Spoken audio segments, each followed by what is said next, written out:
Sometimes we don't know what to do with God's justice. Many resent the idea of God's wrath, and yet when they're victimized themselves, they wonder, where did his justice go? Let's never underestimate God's passion for true justice, and let's be free from taking revenge into our own hands. Here's Dr. Jim Bradford with more on The Central Moment. What do we do with the permission that the Psalms seem to give us to bring down curses on our enemies? And yet Jesus said, no, I'm changing the rules.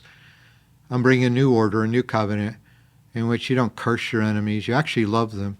And people who hurt you, you actually turn around and do good things for them. Well, that's a total contrast towards, against what we read in Psalms like Psalm 109, which is our focus today.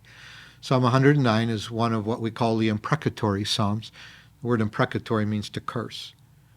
And here we're going to see somebody who's deeply violated, deeply offended, who, like in all of us, is a God-given thing, created in his image. We long for, we're passionate for the need for justice.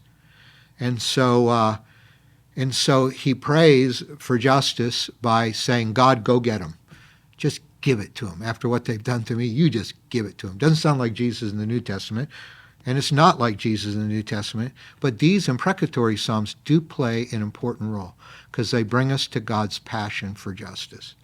So verse 1, my God whom I praise, do not remain silent. So that's how Psalm 109 starts.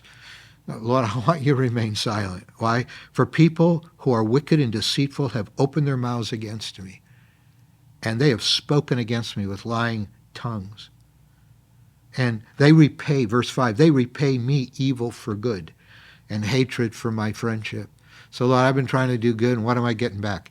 I'm being lied about, I'm being slandered, I'm being gossiped about. It turns out these people around me are just flat out wicked, and they are doing terrible things to my reputation and to my heart. So verse 6, here's his prayer request. So appoint someone evil to oppose my enemy, and let an accuser stand at his right hand. So God, I want you to go get him.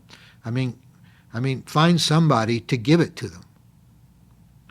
And then he gets really personal. When someone goes after our kids, this is pretty personal. Verse 9, may his children be fatherless and his wife a widow. He's talking about these people who have been slandering him and hurting him.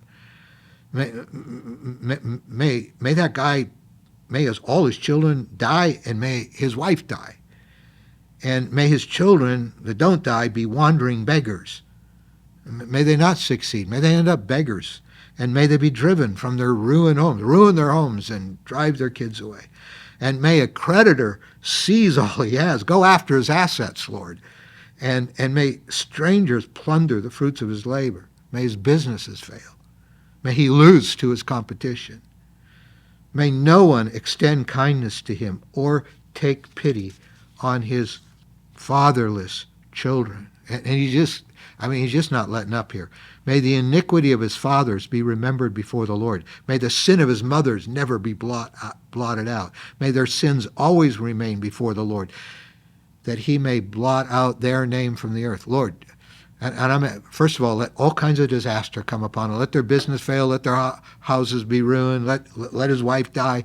And on top of it, do not forgive his sins. It's then that he appeals to God. But you, sovereign Lord, help me for your name's sake. For out of the goodness of your love, deliver me. For I am poor and needy, and my heart is wounded within me. And while they curse, may you bless. Lord, while they're cursing me, may you bless me. May those who attack me be put to shame, but may your servant rejoice. That's his prayer request at the end. And it's good to say, God, to the degree people are victimizing us, hurting us, would you bless us? It's that other part. But Lord, don't forgive them. And I really hope things go badly for them. It doesn't sound like Jesus, as I mentioned before. So how do we look at this? That's how the psalm ends. And how do we look at a psalm like that in light of what Jesus said? Well, Jesus brings a new covenant. This was under the old covenant. Jesus brings a new covenant in which he freely forgives us all our sin and then puts his Spirit to make us new so we can actually stay faithful to him, unlike the Old Testament saints who kept turning from him. And so it's, you know what, it is, of course, an appeal to God's salvation and his power, and that's why we don't curse our enemies. We do good to our enemies because we were God's enemies, but he had mercy on us and forgave us. However, an imprecatory psalm like Psalm 109 does remind me that God does have a passion for justice. I mean, I may have been subject to injustice, but he has a passion for justice, and that's the story. For many of these psalmists, many of these psalms, that's the story above all other stories. God's going to bring justice. God's going to balance the scales, and he's going to vindicate the victims. And so our part is to let God be the judge. He's going to do that. Meanwhile, I forgive.